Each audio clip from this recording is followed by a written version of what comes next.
cái này vai bạc khát luôn chỉ chú lạc chuột chị anh này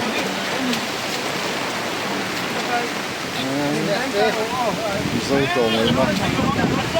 có cái chuyện này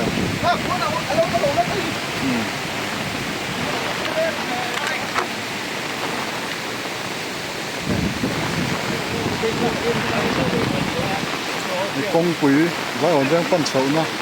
anh nhớ cô lấy khu main road anh này cô lấy khu bảo zone này im rồi anh nhớ zone này lại hi vai hoàn trang con tira kalvat kan ya thì xem vai pakat ki lạc chuột mới thì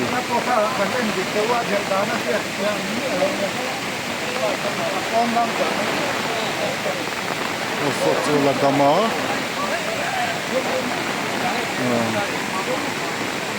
mình đang hi tin